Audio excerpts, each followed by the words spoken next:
essence of C, which is the most crucial one, which is called function. And function made the revolution with regard to C. And plus, the function's potentiality was coupled with the power of C in the form of pointer. So pointer was the most crucial thing with regard to a C related programming. And that was fine for certain this one, and it revolutionized the world. And then came object-oriented approach.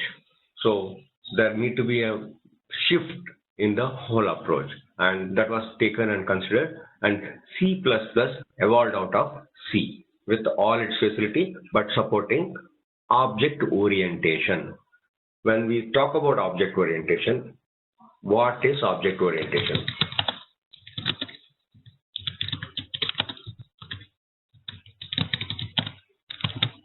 That will be the first question. Correct. When we talk about object orientation, we start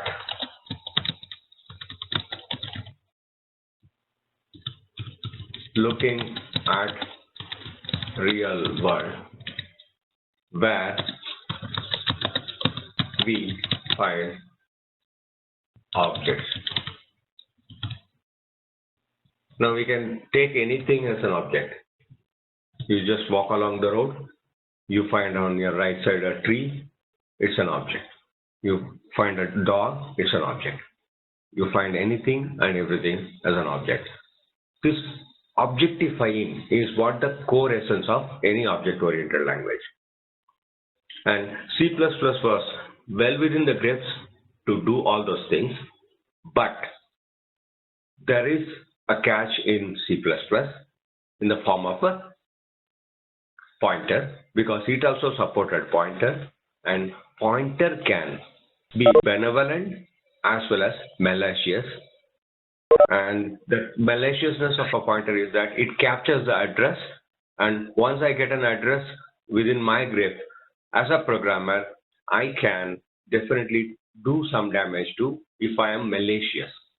So Java said, over the experience of this particular kind of scenarios, Java came up with a very typical idea from James Gosling, who was a C++ programmer, very strong C++ programmer, and said pointer is a power as well as a malice. So, but I need to use the pointer. At the same time, it should never be given to the programmer. So Java discarded the concept or the essential ingredient of pointer in its primary sense. A programmer need not have access to pointer, but rest of the power of pointer related all this one references can be utilized. This is the idea with which Java was developed, and that is one part of it. Java as a platform, that is very, very crucial, was making itself segregated or separated or standalone from underlying platform. What is this underlying platform? We have something called a Mac OS, Windows OS, or a Unix OS, or HP AX, so on and so forth. All these OS were the provisioner for any program environment. So most of the time we would write some program, compile them on that particular OS and run them. Java said this was also having a lacunae in the form of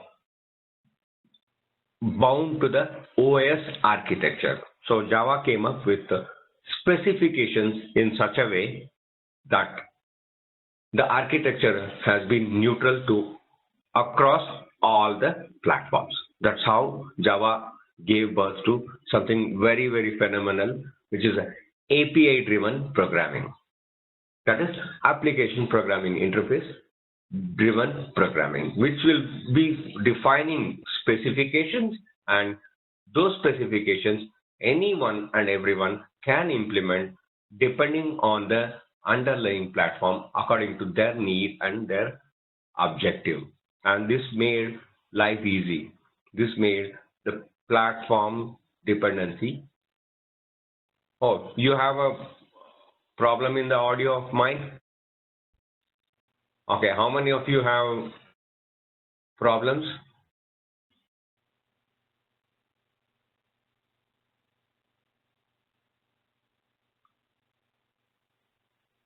You are able to follow. How many of you are able to follow? All of you? Is there a? I think from my end, audio is, yeah.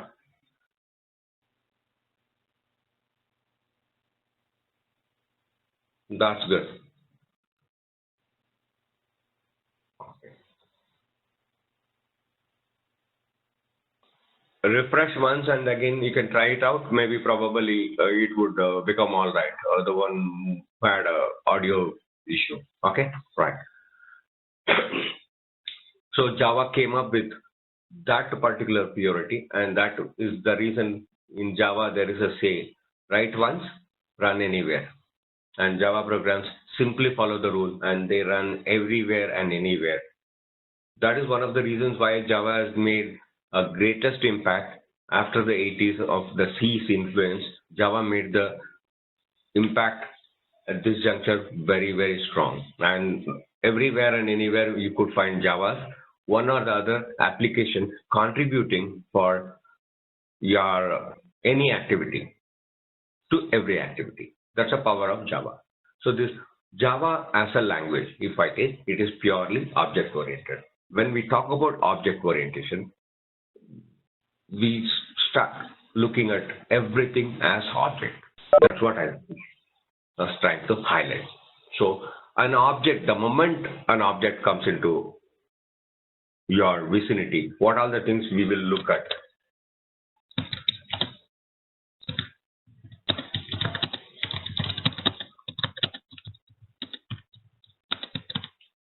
What are the things we will look at? An object. When I say an object, we would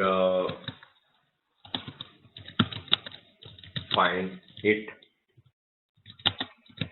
have some shape or a size. This is one thing. And then we would find it have some behavior, that is just like moving, or this one. Let us presume taking an object like now a bulb. Bulb is an object.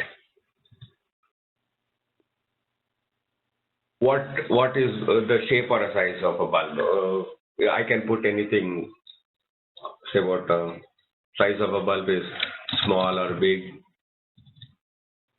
I can give a size to it as a small size, which is equal to some 20 or some 10 or something like that, which would give the bulb a shape. And then it has behaviors. What are the behaviors? I act upon a bulb. That is, I can switch it on and switch it off. These are all the two activities I can do upon those bulbs. Correct? So what does it mean to me? It means the bulb as an object being utilized by me by having some behavioral, this one, that is functionalities. Switching on and switching off, you need to have a switch. So bulb is one object, and again switch is another object. Now two objects collaborate with each other. That is exactly what object orientation is all about. That is, make minuscule effort on presenting to the world, real world, functionalities which would be making life easy. Making life easy is all about this. So this is how it is. Object orientation begins here, this way, and goes on further. Functionalities and other capabilities and enhancement of them and the refinement of them, all those things taken into consideration. These object-oriented languages, they have made certain specific simple rules which need to be followed if it has to be called as an object-oriented language, and Java follows it almost 90%. I will not tell 100%, 90%. And with regard to object-oriented programming language or programming structure, first rule is everything is object. So I will begin with everything is an object as a proof. I'll show that now. Okay.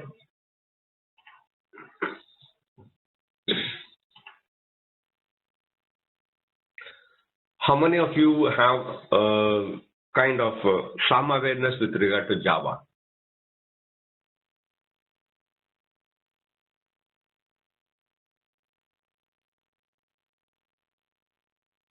Some introduction to Java or some kind of this one to Java?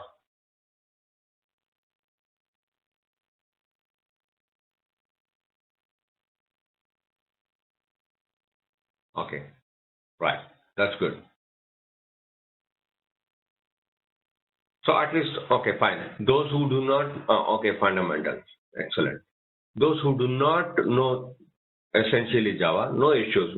Because our course, the very approach is that we begin with the hello world. That's exactly what you write in any programming language, hello. So we will begin with that only in Java. And I begin with a hello world program only.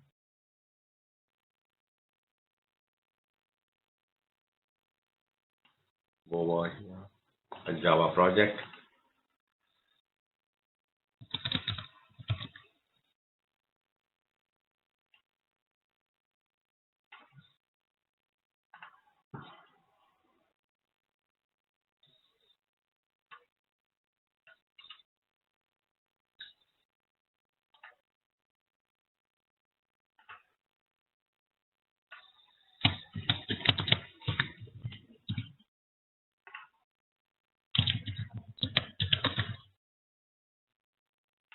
I begin with a hello world program.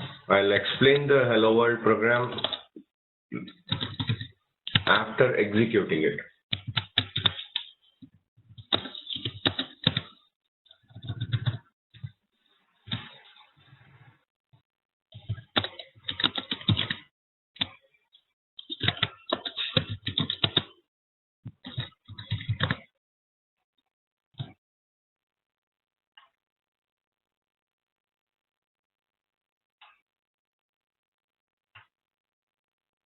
And you can see here, I'm just writing something and pulling in the data. And this is exactly what it is printed. In your C, you would have written system. In C, you would have written printf of %s, something like that. And you would have got the output like this. In C++, you would have written cout. You would have got the same answer. Actually, this very word has to be very significantly understood.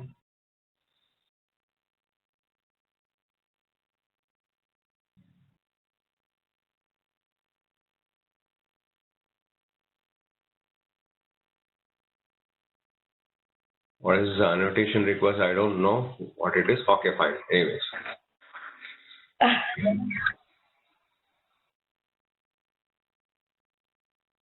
Okay. This particular word is of significant value. I would talk about one println. It's a functional which is telling that it has to print something, some content into the screen somewhere, so on and so forth. It is exactly coming from a language called Pascal, which was the one which gave birth to pointer idea. In fact, C stole the idea and magnified on it and really made big.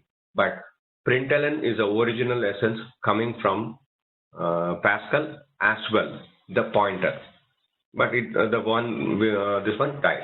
The out, this part is an object which is telling on which the println function is being invoked, and system is talking about my local system's essential facilities.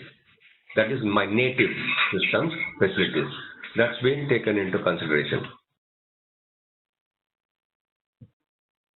Okay, and almost all the programs on earth, whenever if you had written C, C++, used void main,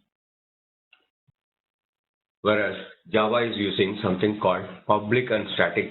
Two other words also added to it, telling about anything. The void main of or a main of was a standalone function in C and C++. Java said you don't have any facility to be standalone. It needs to be always encapsulated within a class. On that basis, it has to be written within a class. So the public and static keyword played a vital role in refining the main of function, which is a main executing function. And main of simply is a starting point who will execute whatever need to be executed at its disposal. First point. Second point, main of in C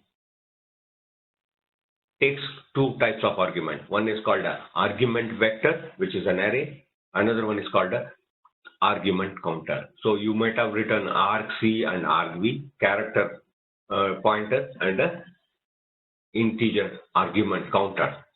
In case of C++, the same thing. In case of Java, Java said, we are being human, everything need for us to be in kind of a word. So verbalization is the core essence for us to understand things. So Java took everything in the form of stringifying. So the very argument passed here is a string array. Is that clear, guys? After this?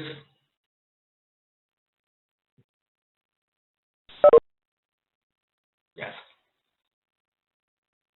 So I go with the string oriented approach and put the things across. And Java went to the error message. Yes. Yes, please.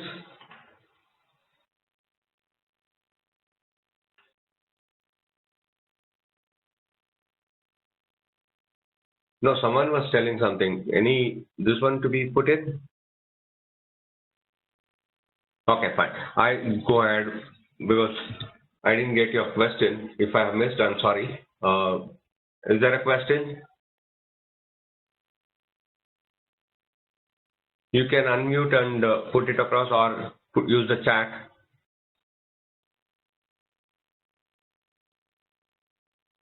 In Java, everything is an object, and I would show that part of it also here.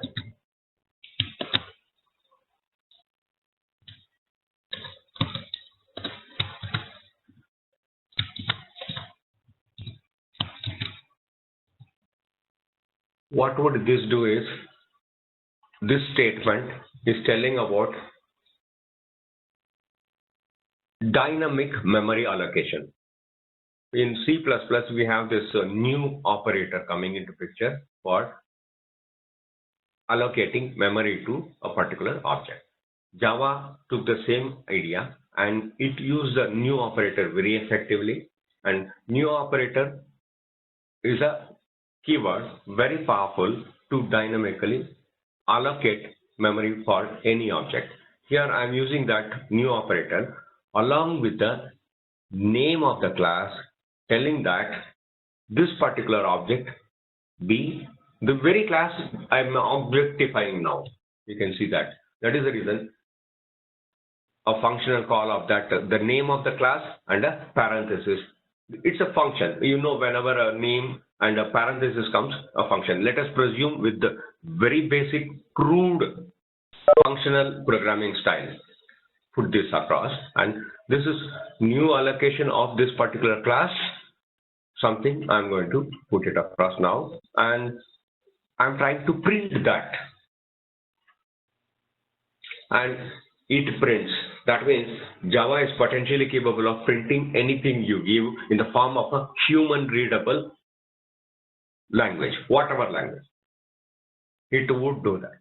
So that is one of the crucial reasons why it took the approach of exactly taking a string array and stringifying anything and everything so that human readability and human, closer to human, be safer and elegant.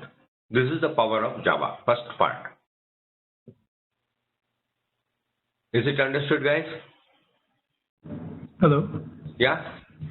One question here. When you are using this new myHello, this is the command to create a new object.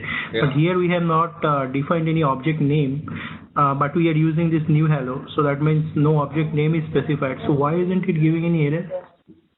No, the object, see, the thing is, when I write like this, I'm having holding, now this is called an anonymous object. Now, for example, myHello, me is equal to,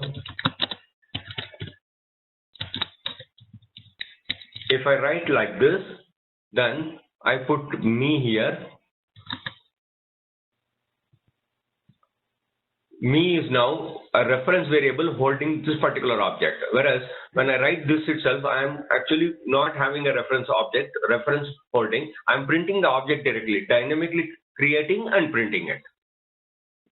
Okay. Okay. Now this is also a valid statement. This will also do the same. That's the reason I said in Java everything is an object.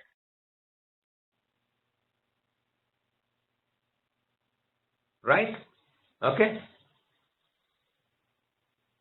So in Java, you write anything, simply anything. It will take it as a real-time world, closer to your object, which you visualize, which you see, which you feel, which you can imagine, which you can conceive, which you can perceive. Anything. You name it, we can put it across.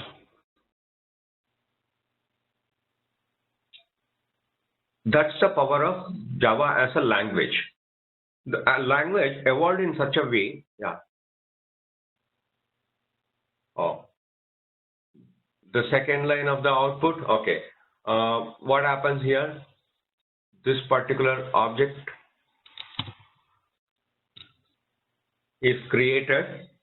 This is a reference variable belonging to the particular class, that is myHello class. I created a reference variable to which I allocated memory dynamically with the operator new and the name of the class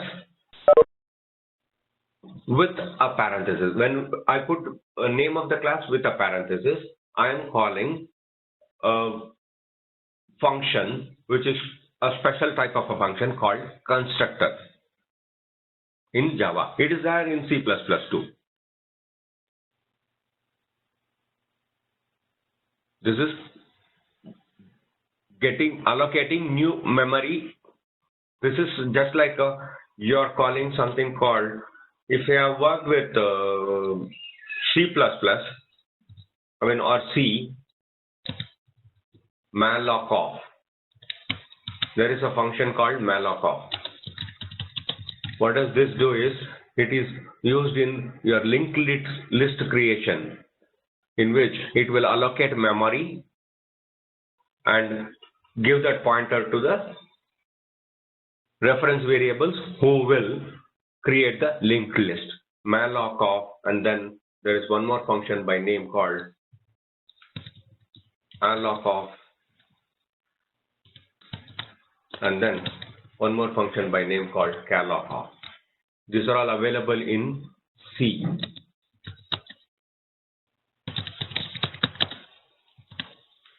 These are all the things which are internally implemented and used in Java, but let us not go to that deeper to this one. These are all the things by which I will allocate memory dynamically to any object. So I have allocated memory to my object dynamically. After the allocation, I am trying to see whether the object is having created or not. How do I find whether an object is created or not? Because in this class, I have not written anything other than one function, which is of public static void main string argus. And is there an object getting created? I wanted to check it, so I checked it, and it is telling me yes, there is an object created with memory of it allocated, and it is occupying this particular address, and that address is this. And what is this address associated with? It is associated with my hello, which is inside a folder which is excel.com. Is it this folder? So it is a folder. It is talking about a folder structure from which it goes in further. It is telling in this folder, inside that there is another folder. Within that you find one particular class which is of this specific name, and it is associated with this particular memory allocated to it. And this is talking about an address which is a memory address, and this address cannot be used by us but can be seen by us for different reasons, because pointer is prohibited in Java. Okay guys?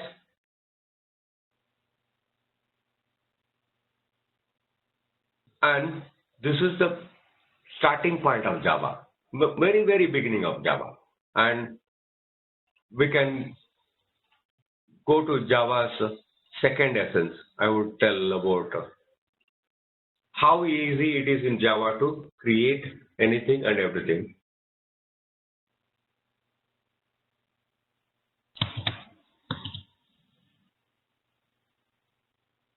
Say I create a class by name pen. What are the properties you can put within a pen?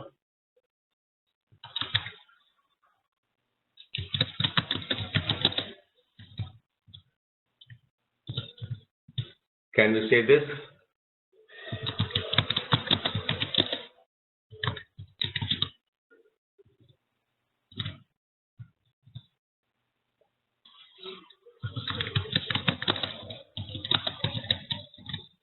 A pen has a length and a width and all these things, correct?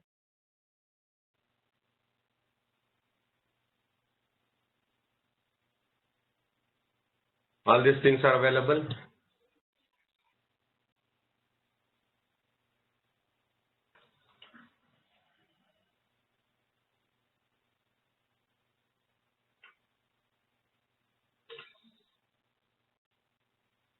Yeah. Now, I have those data available for me to be used. I am using a pen object now. Now I am going to create a pen object. In this particular scenario, I am defining a pen object. This is definition.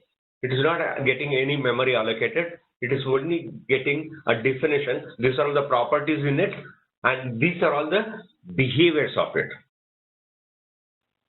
That is, on this particular object, I can do certain activity. Behavior, when I say about, I'm talking about an activity I can do upon those objects.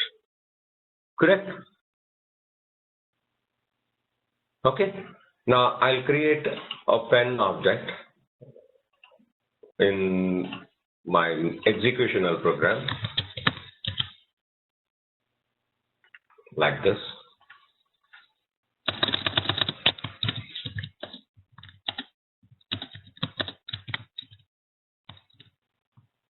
I have created one particular pen object. So pen dot set length about 10.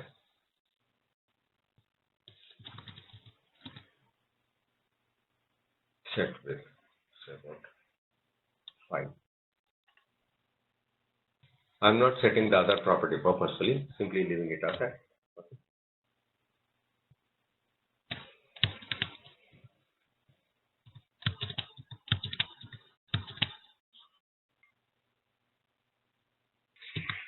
Now, once I have defined those pen enough,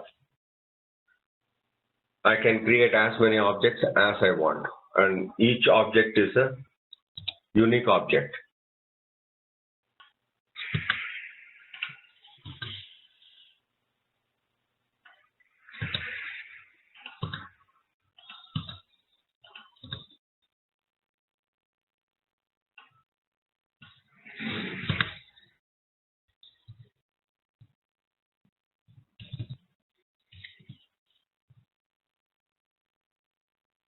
No, pen has a length of 0 and width of 0. What will be the pen kind will be very interesting. And 12 and 6. Now I have these 4 objects created, and nib itself can be actually another object, but I didn't put it here. I have put it as an int only, but nib can be a separate object again. Can it be?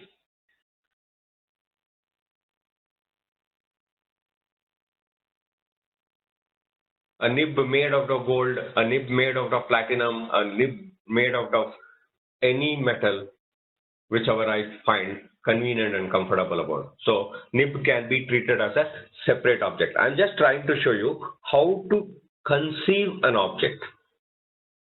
That is, now what happens most of the time in C++ programming realm, we all talk about something called variable. And in a you declare a variable and then add value to the variable and put store value in that variable, and then use the variable to retrieve that value. Use the same variable to retrieve and manipulate certain mathematical or some other activities, so on and so forth.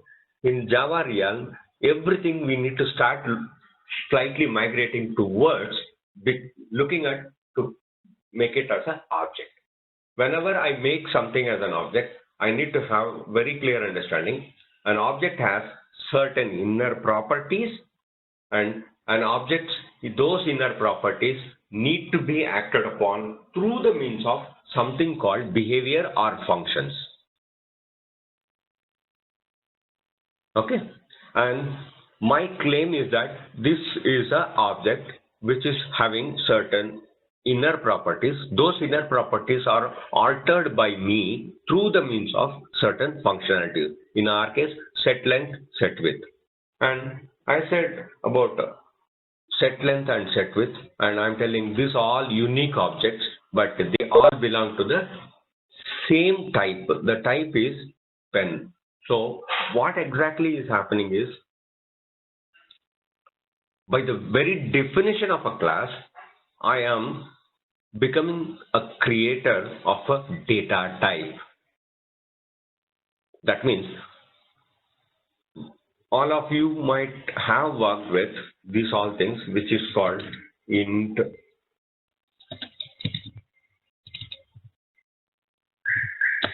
This is integer data type. Is it not? Because it can contain only integer.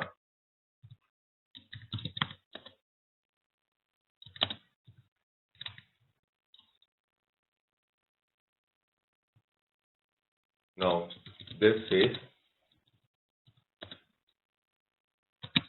real or real number associated data type. He can contain real number, that means decimal oriented and so on and so forth. Like this, you all might have worked with int, float, double, all those things. They are defining this is a typical data type. Int means it has the only potential capability, and it has a range also. It can be this big and this much. All these data types get associated with memory. Thank you. Yeah. Thanks. Yeah. Bye. Okay. Bye. So these are all called basic data types in all the programming languages. So this kind of a data type definition itself is done by me through the means of class. In case of object-oriented language like C++ or Java. So we are defining data type. On those data types, we are going to have methods which would act upon those data types inner content. So we have these 4 variables, which 4 object references holding 4 new objects. We can see that they will print new addresses Each one will have a different address for sure.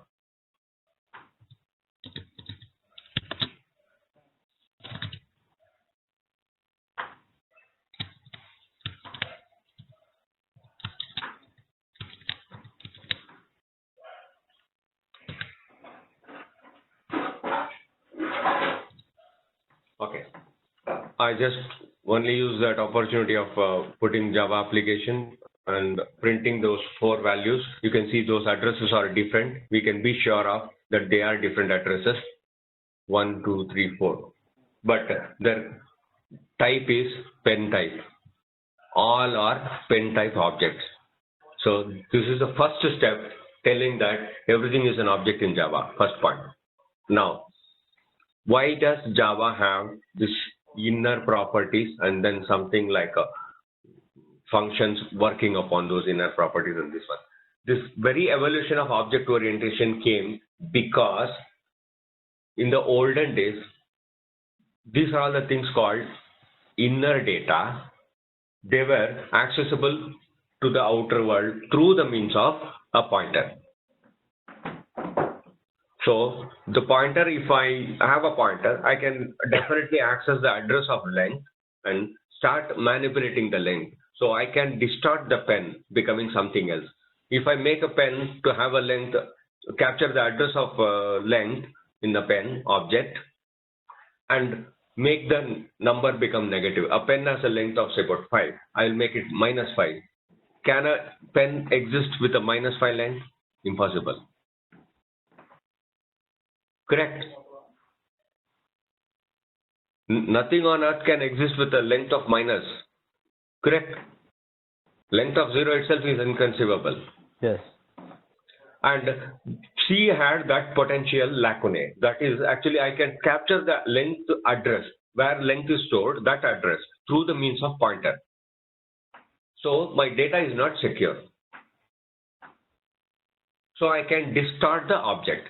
This was one of the major problems they faced, and that is the reason the evolution happened from C to C++ migration. From there, object orientation in its full meaning, because the object orientation became data centric rather than function centric. So the function which has to be there, the C or C++ programming were function oriented. That is the reason they are called structured programming language. C gave birth to the function writing, code of block, which is a function which will be called among any place within another function or within itself, and it can recursively work on. So function oriented, what the object oriented patient did, whatever the function working upon the data, let it be embedded within itself and let it not be outside the particular purview. And that way there is something called encapsulation happened in the form of a class. Here, when I say encapsulation, I am talking about the data on which I need to act upon, and the data itself are put inside a class and given a name. This is the first line of encapsulation. That is saving the data's integrity, or it need to know who is acting upon it, because I can't distort a pen with a -5 or kind of a stuff if I am giving the opportunity of that particular inner property be accessible to the outside world. So this is the encapsulation. Encapsulation means putting it within a box. This is the first rule of Java or any OOPS. Then abstraction. Encapsulation and abstraction go hand in hand. Then called overloading. That is the second one which comes into picture, which is talking about something like in case of C, there is a function by name. You have some awareness with regard to C, I hope so, all of you. There is a function by name called absolute of. This returns any value put into this function its rounded up value in the int form. And then if I need absolute of is a normal function, rounding of some value, this one. And in case of C, absolute of, and then you have something called fabs for float number and labs for long absolute actually. And what happened, functionality wise it is the same, but I need to keep on inventing new names because each one is unique. The function name has to be unique. So this was actually creating a nuisance, and I need to remember thousands of functions, but functionality is only one. So object-oriented language said functionality is one, give the same name, so the name is same, but each depending on the parameters or depending on the circumstances or scenarios, let it respond accordingly. And that is the way the function overloading or polymorphism came into picture. That is a very important feature of any object-oriented language, and Java also. And for example, calculation, in case of a calculator, add, addition of two numbers, int, float, double, double and a int, float and a int, so on and so forth. We can add all these numbers and appropriately call only one function, which is called add off. This was utilized by the means of polymorphism. This is a second very important feature which the object-oriented language gave to the world. And code reusability, that's actually it has made functional ability to be standardized and code reusability. Both the things are achieved through the means of overloading or polymorphic feature of object-oriented language. This is another spec need to be understood. Okay, guys? Could you get the idea of an object at least? All of you? Yes, sir. Right. And this specs, yeah. I wanted questions coming from your end because it would otherwise become a monologue. Like you have any queries or how is this and how is that? If you wanted to ask me, if you ask me, it will be more kind of a easy thing for me to explain further in, because now what I have to do is I have to myself imagine what all you may have in your head. On that basis, I need to write one program and show you, okay, see now how I created an object. This is the way object is created. These are other things done like this. If you can, with your awareness of C, C++, or you don't have C++ awareness only, just some basic C you have. Definitely you might have read, all of you might have done some C programming, correct? With that you ask the question. So I will tell what is different in Java through means of program. It will make easy for you to grasp or graduate from C learning, because you are going to learn something new only based upon your past learning. Based on your past, whatever you have learned, from that you need to elevate, correct? With that experience only you will learn. Can you explain this this dot width? I mean, what is this is doing here? Where? This dot width or this dot length. What is this statement is doing here? The incoming parameter is nib, variable name. Yes. Correct? Yes. When I use that same variable name, in this particular scenario, this dot nib is talking about implicitly referring to the inner property. Oh, okay. So you are referring to the private variables that you have declared. Yes, yes. No, this is always associated and used with, this is associated with the name of the class. Okay. Remember that. It is associated with the name of the class. So Inherent. Yeah. if you, let's say, when you are mentioning that public void set nib and then within parentheses int nib, let's say if I remove this int nib and name it some other function, some other variable, let's say x, and then Something like this. Yeah. something like this, and then I don't specify this, so I just write nib is equals to that variable. What happens in that case?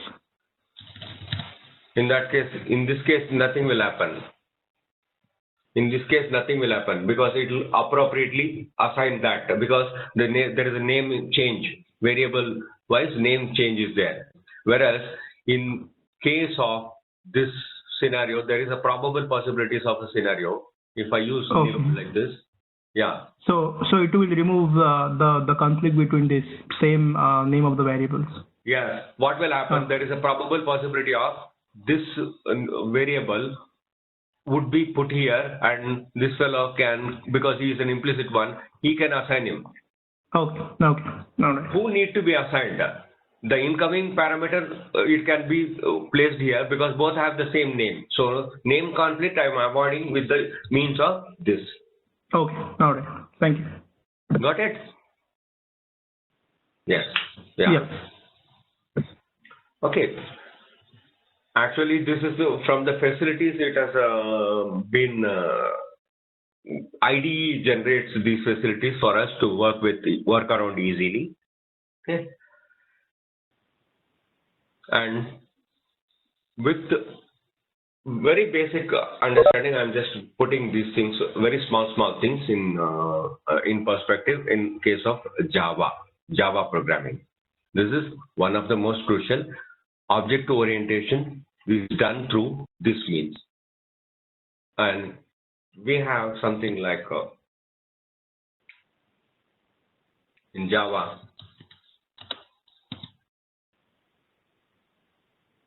int array.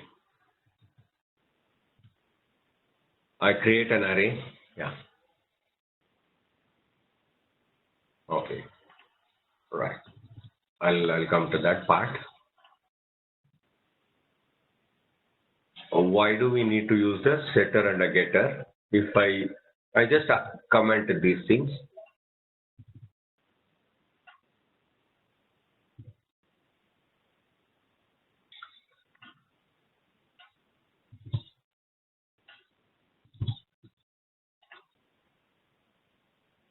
In case of my pen, these variables are not accessible to the outside world. They have to be initialized only through the means of set and get. So I am initializing him with the set length 12 and set width 6.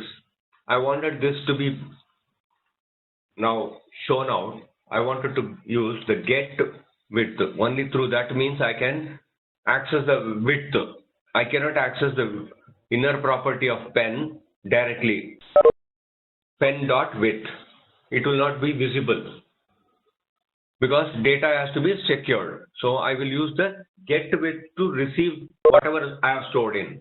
Setting is to set the values within the particular object's inner property. When I use the new, what was the thing I was telling? This would allocate memory.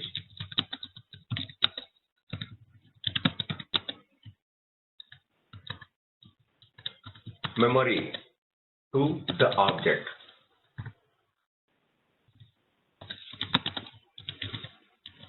In this case, the object contains what? Nib, which is, and then length, and then width. All are int data type. Integer occupies 2 bytes of memory. Correct? So it has to be 2 bytes, 2 bytes, 2 bytes, 6 bytes, 6 bytes plus something more. utilize, that will be the memory which will be dynamically allocated, and it will be associated with this reference variable. When I write a class like this, it never gets memory allocated. Remember this, it never gets memory allocated. Is that clear? So when I wanted the memory to be given, I need to create this, and then once that is created, then I will have to use the inner properties. So I will go with the setter to set the values to the inner property, getter to retrieve values from the inner property.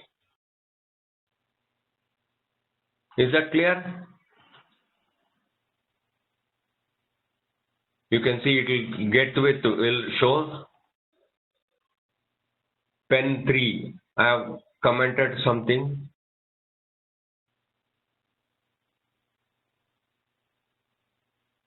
Difference between constructor and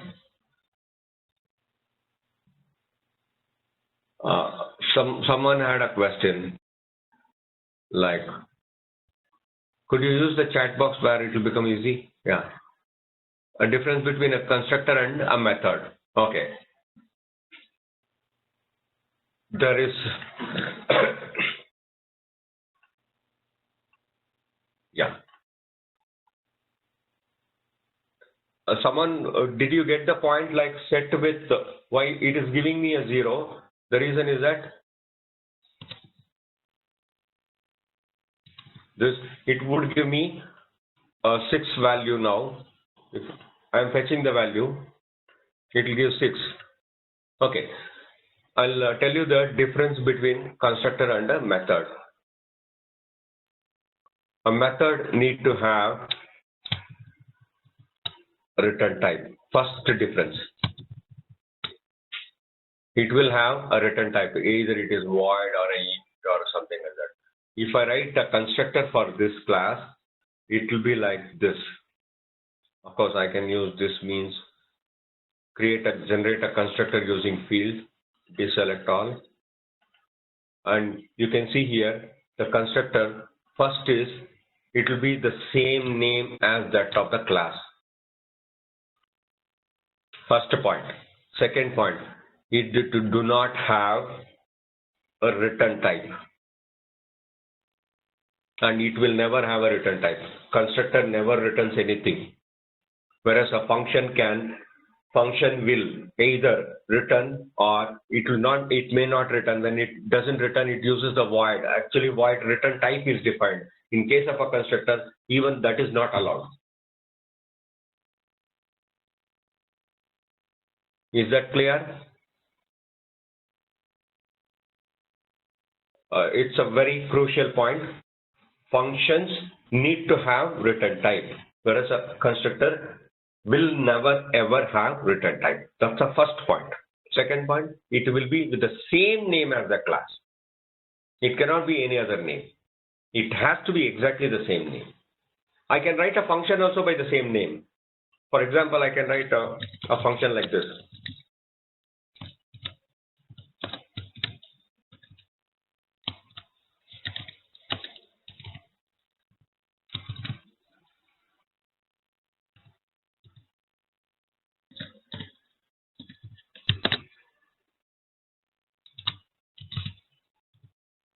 It can be written. It is giving a warning that is immaterial to me, but it can be written.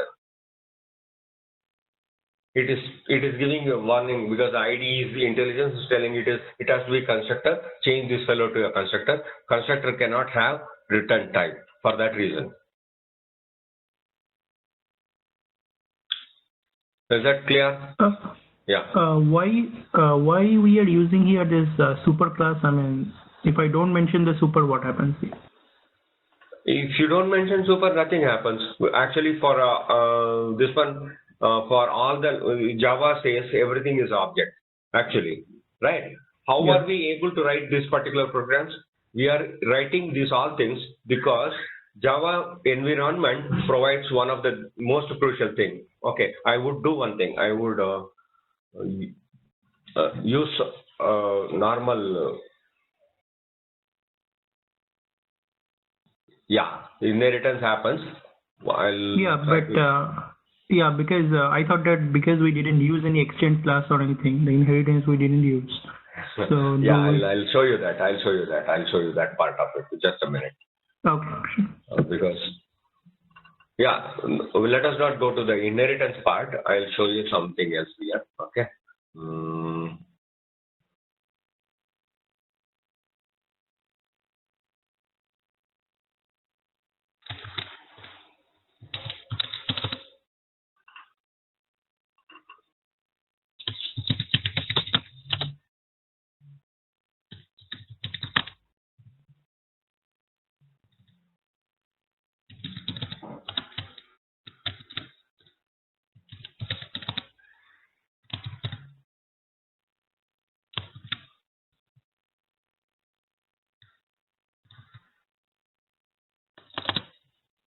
Okay, I'm just putting this part of it.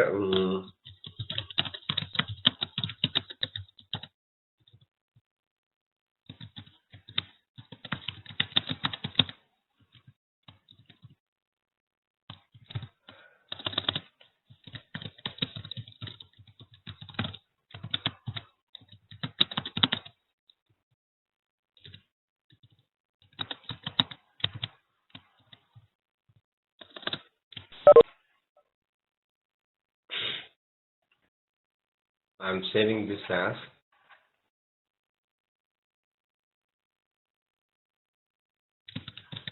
myclass.java.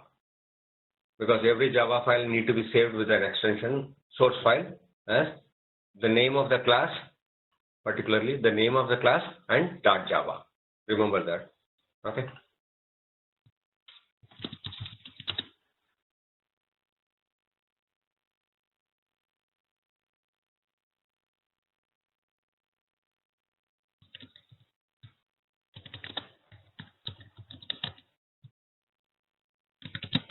This is console based or console through the means of console. I'm going to use the commands. Some commands are there. Java C, which is Java compiler command.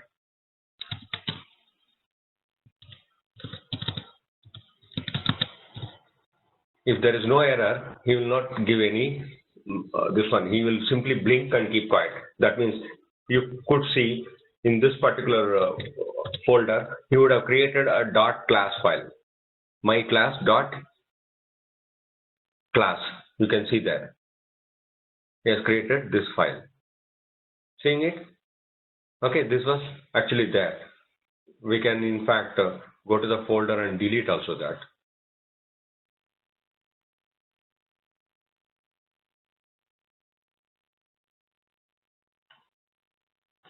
I'm deleting. Now I have only a Java file which is myclass.java, and I rerun that.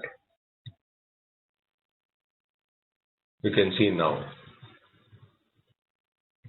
He'll be there. myclass.class file. He will compile it into a class file. And what do I need to do is I need to go and run this with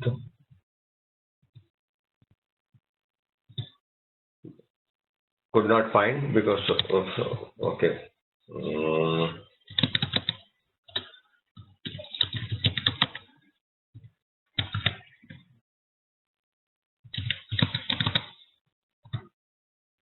Which I had written as something here. Had I written something here?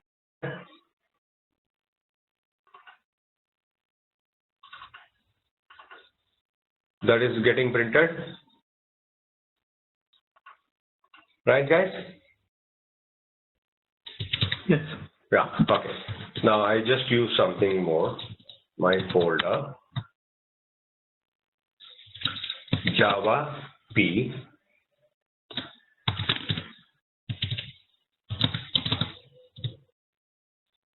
You can see here, public class my folder dot my class off. This is thing which is not written by me. It is embedded by the Java compiler. Are you seeing that point? Yeah. So Java creates a constructor for me depending on the name of the class. So it looks at the name of the class and it says itself, you have not defined one. Okay, fine. I will write myself one. It is writing for you. For your sake, it is behaving intelligently, creating, because you shouldn't run out of an object creation. So in Java, everything is object. So object created, it shows that my folder. Okay, and there is one more.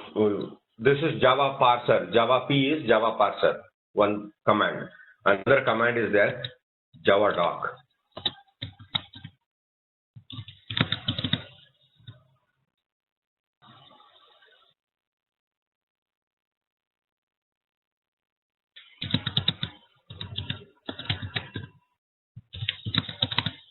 Oh, this.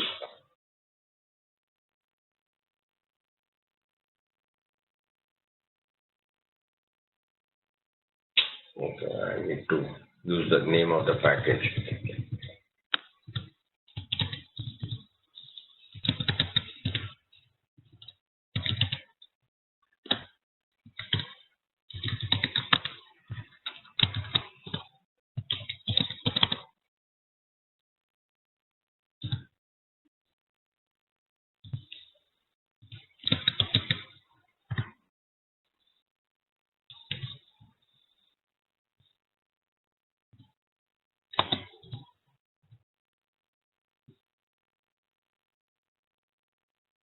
Okay. Okay, fine. There is one more Java doc opportunities there, which would create a HTML file of your classes, whatever is there available. Whenever I do write a class, actually it is internally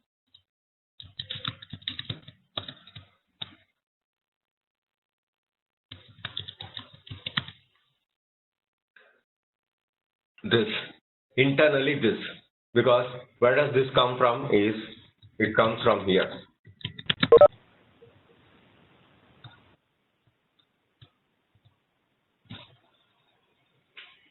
It is this what you are internally doing. It is internally done.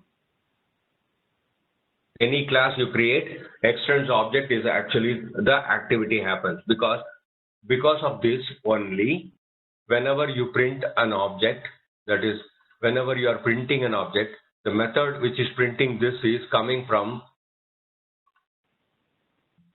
JavaLang object class. JavaLang object class, the method is coming from, which is talking about printing a particular object. The method name is called toStringOf method. Any object you create, you can see here. Now I have created a particular object like pen. If I put pen dot, you would find n number of functions available. It is talking about the name of the function. It is talking about the return type of the function and the class it belongs to. You see here, the class it belongs to is object. These three things are pens function, whereas again object. This is pens function, and you will find object coming in.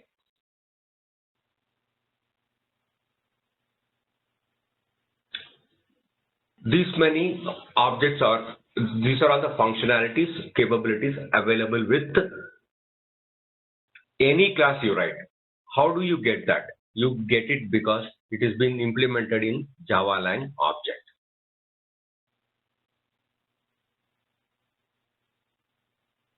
Okay.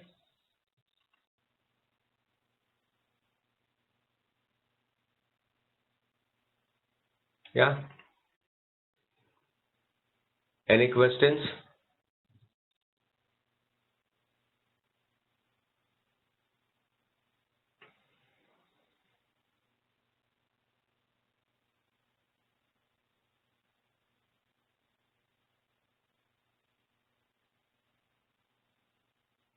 Any questions further in?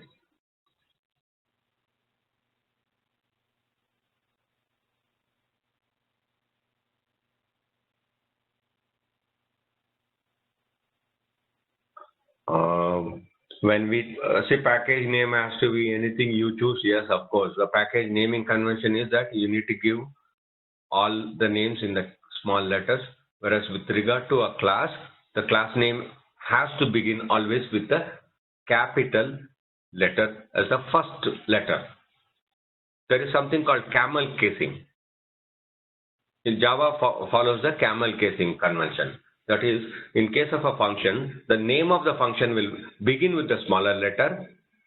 The second word will begin with a capital letter.